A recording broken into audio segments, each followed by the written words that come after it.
You mentioned Apple, the company Apple, which is a good company to analyse, given it's the wealthiest company in the world. And I just want to try and understand that in terms of your finite and infinite axes. Now, Steve Jobs said before that he died that the genius of what he achieved was that he never had an original idea, because there were music players before there was an iPod, and he designed an iPod that was 3 clicks to your favourite song. There were desktop computers before there was an Apple Mac, but an Apple Mac was the best to use. And there were smartphones before the iPhone. And he just took brilliant ideas and he made them much, much better. So was Steve Jobs playing the finite game because he was crushing the competition, or was he playing the infinite game because he just did his own thing? So Jobs had a very clear vision, and it was to give the individual the power to stand up to Big Brother. He was at his heart a rebel. He grew up in Northern California during the Vietnam War, which is where the beginning of the anti-establishment revolution sort of started. Yeah. And that was his childhood. And so he really stood for the individual standing up to the man. And he had a big spiritual side. He was a Buddhist at times. Yeah. And if you look at the decisions he made decisions like this. He ran decisions through his vision before he got to the interests, right?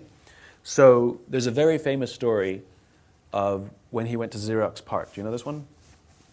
So Jobs, they just come off the success of the Apple I and the Apple II.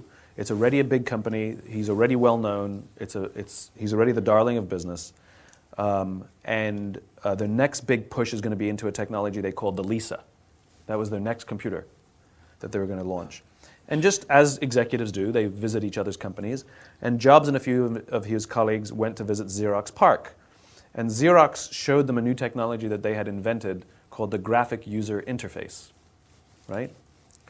Now, remember, Jobs believed in the individual standing up to Big Brother. So the reason they made their computers beautiful was not arbitrary. It's because if they were pretty looking, you'd put them in the living room. If they're ugly, you put them in the basement.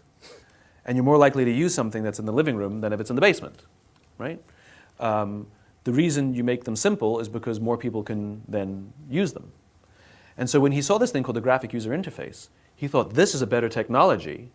It's a leapfrog to make it easier for more individuals to access the power of the personal computer than what we have in the Lisa.